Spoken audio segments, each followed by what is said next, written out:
ওদের বাসা দেখেছো? দেখার দরকার আছে? না, ওরা তোমাকে নিতে চায়নি। নিয়ে যেতে চাইলে যেতে দেবেন? সেটা তোমার ইচ্ছা, তবে ওখানে না গেলে তোমার জন্য ভালো। তার মানে আপনি চান না? হ্যাঁ, বাকিটা তোমার ইচ্ছা, তবে গেলে আমি বাধা দেব না। কেন? বাধা দেওয়ার অধিকার যে আমার নেই। অধিকার কেউ দেয় না, অধিকার আদায় করে নিতে। জোর করে অধিকার আদায় করতে চাইলে রাগ করবে না তো? আমি কেন রাগ করব? আমি তো ছবি আপুর কথা বললাম। আরে বাবা, ওর আর আমার সম্পর্ক হলে সেটা হবে দাস আর মালিকের সম্পর্ক। কেন বুঝতে পারছো না? আন্দাজে। কে বলেছে? আরে তুমি দেখতে পাচ্ছ না? বুঝাই তো যায়।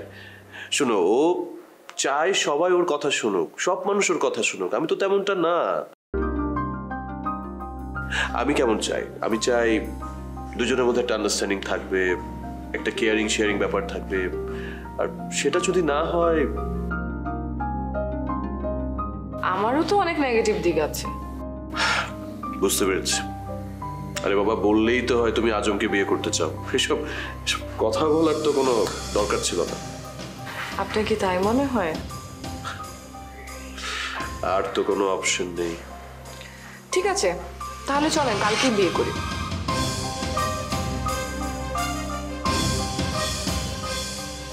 কি বলো? কাল? কেন, কোনো প্রবলেম? আরে এভাবে হুট করে কি হয় নাকি? কি বলো? তাহলে একদম চুপ থাকেন। বেটার। অফিস কেমন লাগছে? ভালো। গুড। তুমি কিন্তু আমাকে এখনো বলনি। কি বলবো? ওই যে ওরা কি বলেছে, ওরা তোমাকে যেতে বলেছে কিনা?